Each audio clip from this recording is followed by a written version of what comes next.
केरल का कोवलम राजधानी तिरुवनंतपुरम से 16 किलोमीटर दूर एक छोटी सी जगह है जो अपने खूबसूरत बीच के लिए दुनिया भर में मशहूर है। एक ऐसा समुद्र तट जिसमें आसपास 3 अर्धचंद्राकार बीच है जो आपस में एक दूसरे से जुड़े हैं। एक का नाम कोवलम समुद्र, दूसरा हवा बीच और तीसरा लाइट हाउस बीच के नाम से जाना जाता है।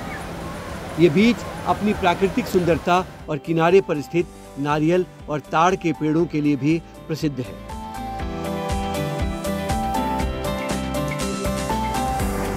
दरअसल कोवलम का अर्थ ही मलयालम में नारियल के पेड़ों का समूह होता है। ये बीच नहाने के लिए बेहतरीन जगह है। विशाल पहाड़ी चट्टानों की वजह से ये एक सुंदर खाड़ी जैसा बन गया है जो बीच बात के लिए काफी अच्छा है। यहाँ रेत का रंग भी थोड़ा काला है। कोवलम एक अंतर्राष्ट्रीय मान्यता प्राप्त समुद्र तट है। 1930 से ही ये देसी विदेशी सैलानियों का पसंदीदा रहा है। मेरे पीछे कोवलम बीच है। कोवलम बीच अंतर्राष्ट्रीय ख्याति प्राप्त बीच है जिसकी दुनिया में पहचान है और दुनिया के खूबसूरत बीच में से एक है। ये केरल की राजधानी तिरुवनंतपुरम से 16 किलोमीटर दूर है और यहाँ खूबसूरती की तो बात ही छोड़ दीजिए, शब्द कम पड़ जाएंगे, इतना खूबसूरत है कोवलम बीच। मेरे पीछे आप लाइट हाउस देख सकते हैं। यहाँ पे 3 समुद्र तट का संगम है कोवलम बीच जो है, और बड़ी संख्या में पर्यटक आते हैं। देश के सबसे नामी समुद्र तट में से एक है। केरल यात्रा के तीसरे दिन शाम में हमने कोवलम के लाइट हाउस बीच और हवा बीच पर इवनिंग वॉक का प्लान बनाया था। मैं आपको दूसरे एपिसोड में अपने होम स्टे के सामने वाला बीच दिखा चुका हूँ। वो कोवलम का पहला बीच है। अब बाकी बचे दोनों बीच पर जाने की बारी थी। मैं और अंकल होम स्टे से बाहर निकलकर बीच के पास आए तो सूरज डूबने वाला था। साल का आखिरी सूर्यास्त देखने के लिए लोग समंदर किनारे जमे हुए थे। सामने वाले बीच पर उतनी भीड़ नहीं थी, लेकिन आगे बढ़े तो रास्ता देखकर ही अंदाजा हो गया कि जिधर जा रहे हैं उधर बहुत भीड़ होगी।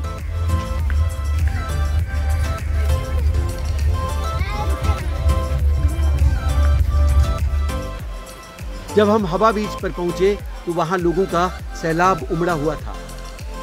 समुद्र की लहरें शोर मचाते हुए जमीन की तरफ दौड़ रही थी और रेत को गीला कर वापस लौट जा रही थी।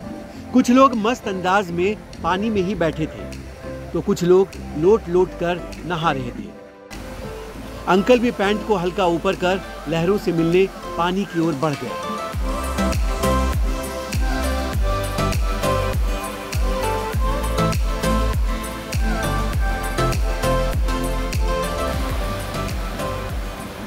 मैं भी थोड़ा आगे बढ़कर लहरों के बीच घूमने लगा और बीच बीच में खड़े होकर महसूस कर रहा था जैसे पैरों के नीचे से जमीन धीरे धीरे समुद्र की ओर खिसक रही है।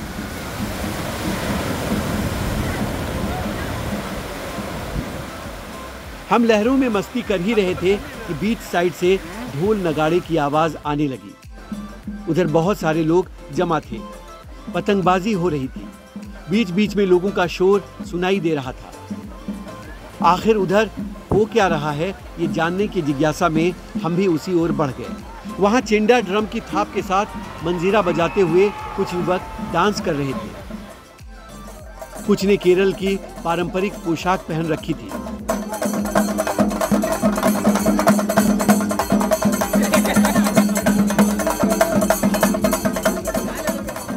महिलाओं का एक ग्रुप भी गोल गोल घूमकर नाच रहा था।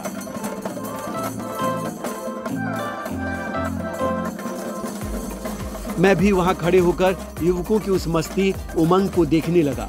उनकी खुशी अपनी लग रही थी।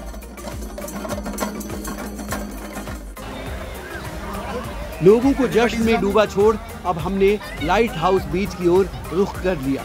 न्यू ईयर को देखते हुए बीच पर बड़ी संख्या में पुलिसकर्मी और लाइफ गार्ड की तैनाती थी।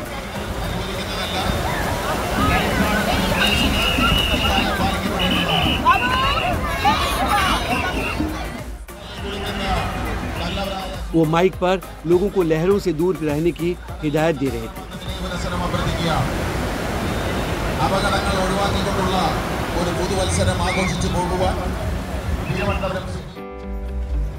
लाइट हाउस बीच पर भी बड़ी संख्या में सैलानियों की मौजूदगी थी।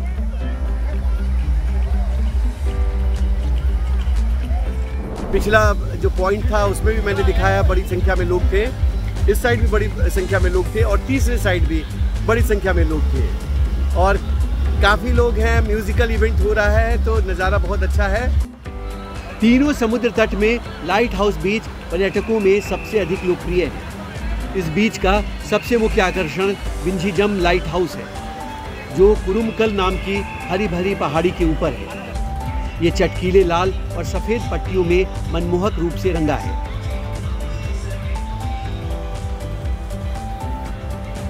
इसके ऊपर से नीले पानी का शानदार दृश्य दिखाई देता है। हमारा अगले दिन इसके ऊपर चढ़ने का प्लान था। हम उसके पास पहुंचे तो शाम विदा लेने लग गई थी और अंधेरे का आगमन होने वाला था। ऊपर नीला आसमान और नीचे नीले पानी का नज़ारा मन को मोह रहा था। दूसरी ओर बीच साइड की लाइटिंग शुरू हो चुकी थी। लाइट हाउस के ऊपर की रोशनी भी दूर से नजर आ रही थी। उससे घूम घूम कर चारों ओर प्रकाश की किरणें बिखर रही थी।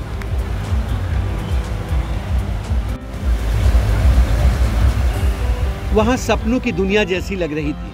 मैं तो बस यही सोच रहा था कि काश वक्त यहीं थम जाए और हम इन्हीं नज़ारों में डूबे रहें।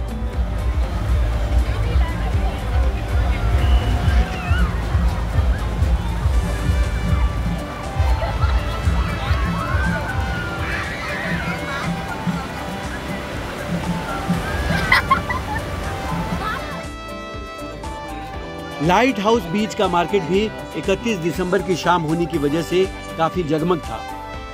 एक और सैलानी दुकानों के अंदर बाहर उत्साहित होकर खड़े थे। वो कपड़े, कलाकृतियों, आभूषण और वहां मिल रही चीजों को देख खरीद रहे थे। दूसरी ओर रेस्टोरेंट और पब खचाखच भरे थे। विदेशी सैलानियों की भी अच्छी खासी तादाद थी। रेस्टोरेंट के बाहर मछली और सी फूड की नुमाइश की गई थी। कोवलम सी फूड के जायके के लिए भी काफ़ी मशहूर है। रेस्टोरेंट, बार, पब से लेकर गलियों तक म्यूजिक गूंज रहा था। पूरा वातावरण जश्न के माहौल में डूबा था।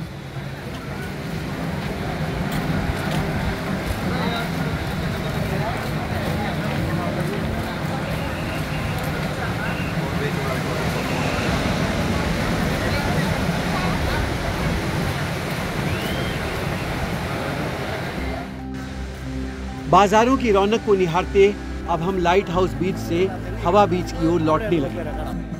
दुकानों और बीच साइड के घरों पर सुंदर लाइटिंग की गई थी। हमें बीच किनारे फिर कुछ युवक ड्रम बजाते हुए डांस करते दिखे। हम फिर कुछ देर वहां रुक गए।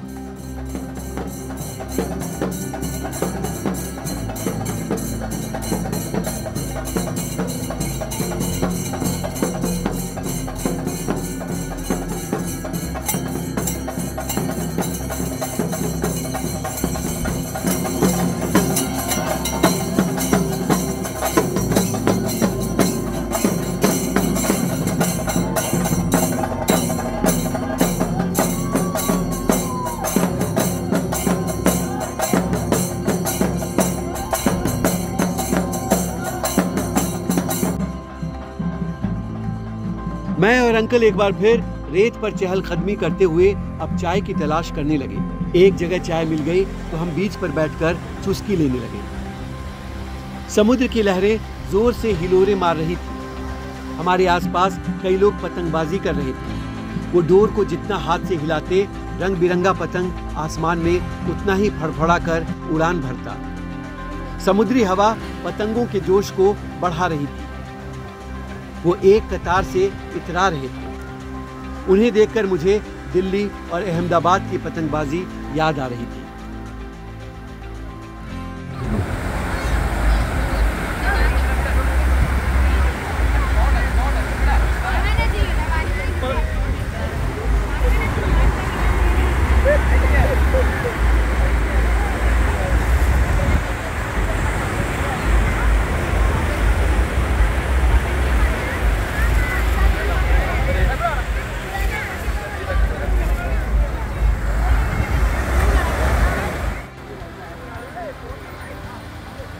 रात 8:30 पौने 9 बजे तक हम बीच पर रहे, फिर मार्केट की ओर निकल गए।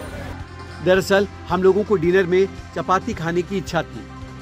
हालांकि एक रात पहले चपाती के चक्कर में पंजाबी ढाबा लिखा देखकर हम एक घटिया सी जगह पर चले गए थे, जिसने बीच फेसिंग सीट का आकर्षण दिखाकर बेस्वाद खाना खिला दिया था, जिससे हमारा मूड ऑफ हो गया। इसलिए हम जांच परख कर एक अच्छे से नॉर्थ इंडियन फूड वाले रेस्टोरेंट में पहुंचे। वहां भी जश्न वाला माहौल था, रंग बिरंगी लाइटिंग के साथ हिंदी म्यूजिक ऑन था। हमें वहां का खाना भी पसंद आया और एम्बियंस भी।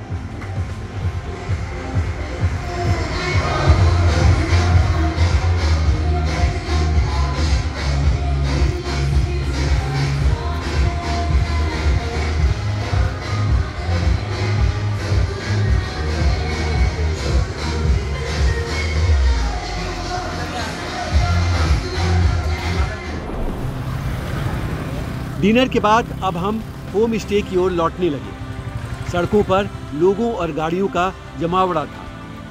सब बीच की ओर जा रहे थे। उनको कंट्रोल करने के लिए जगह जगह पुलिस की तैनाती थी। हम थोड़ा आगे बढ़े तो एक और मनमोहक माहौल देखने को मिल गया। समुद्र किनारे के एक नामी 5 स्टार होटल में म्यूजिकल इवेंट चल रहा था। सिंगर एक से बढ़कर एक गानों का तराना छेड़े हुए था।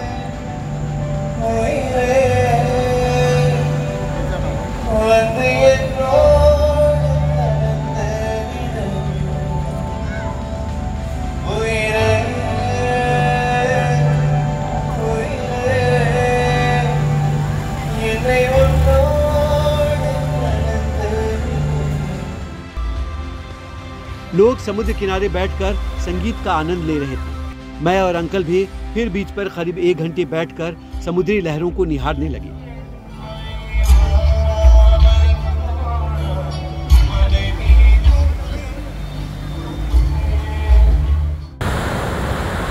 लहरों और संगीत का कॉकटेल हमें मदहोश कर चुका था।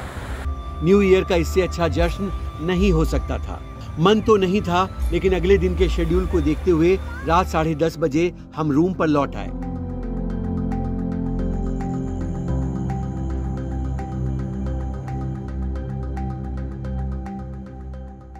बीच पर नए साल के आगमन के स्वागत की तैयारी जोर शोर से चल रही थी।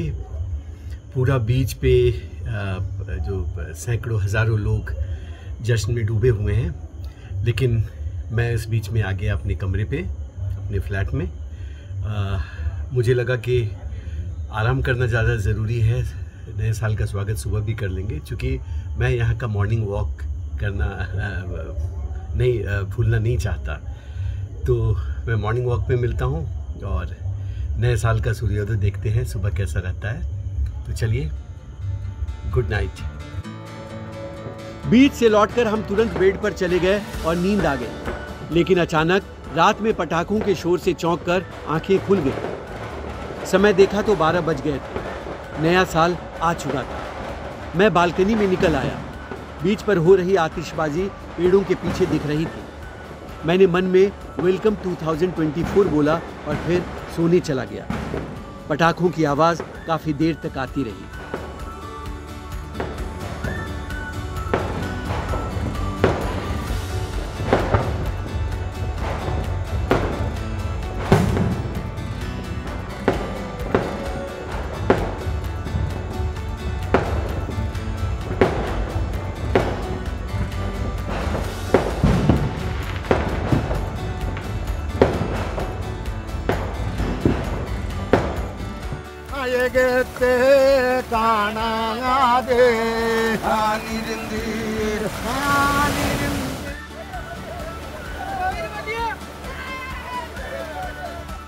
ऑक्टोपस